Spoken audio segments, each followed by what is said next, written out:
विधानसभा चुनाव से पहले कांग्रेस ने 6 गारंटियों को 52,000 करोड़ रुपए की लागत से पूरा करने का वादा किया था।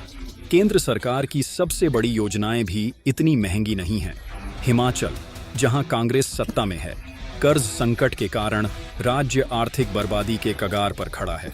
अपने इतिहास में पहली बार राज्य सरकार अपने कर्मचारियों की पेंशन या वेतन समय पर नहीं दे पाई है।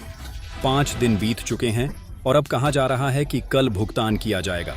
कम से कम वेतन का भुगतान तो होगा और 10 तारीख को पेंशन का भुगतान किया जाएगा। राज्य सरकार के कर्मचारियों और पेंशन भोगियों में डर का माहौल है, क्योंकि उन्हें समझ नहीं आ रहा कि वे अपने कर्ज कैसे चुकाएंगे।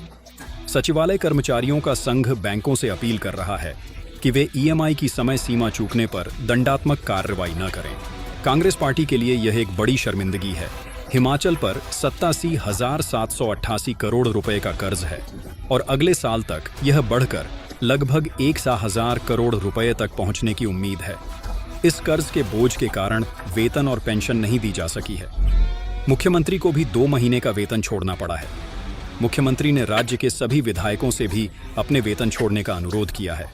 इस समय करीब 2 लाख सरकारी कर्मचारी वेतन न मिलने की स्थिति में हैं और करीब 1.5 लाख पेंशनभोगी अपनी पेंशन का इंतजार कर रहे हैं।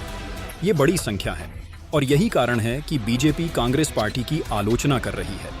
आर्थिक विशेषज्ञों का भी मानना है कि कांग्रेस की 10 गारंटियों की वजह से राज्यों का कर्ज बढ़ रहा है।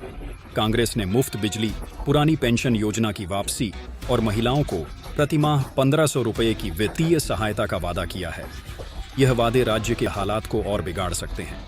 लेकिन हमें यह भी याद रखना चाहिए कि सिर्फ कांग्रेस ही नहीं, बल्कि दूसरी पार्टियां भी इस तरह के वादे करती हैं।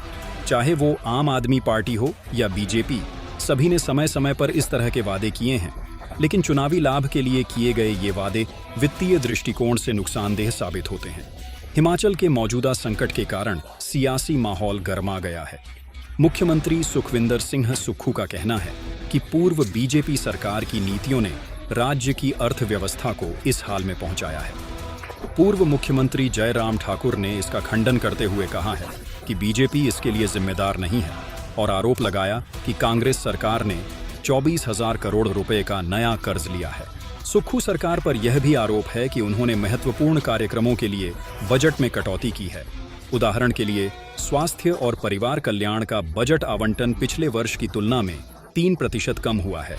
इसी प्रकार सामाजिक कल्याण और पोषण कार्यक्रमों के लिए 15% की कटौती की गई है। कृषि और संबद्ध गतिविधियों के खर्च में 9% की कमी आई है, जबकि शहरी विकास के लिए 32% की कटौती की गई है।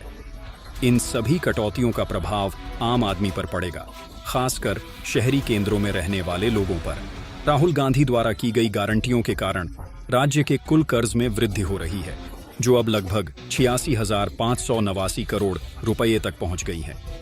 इससे यह साफ हो जाता है कि कांग्रेस के शासन में राज्य की वित्तीय स्थिति बिगड़ती जा रही है।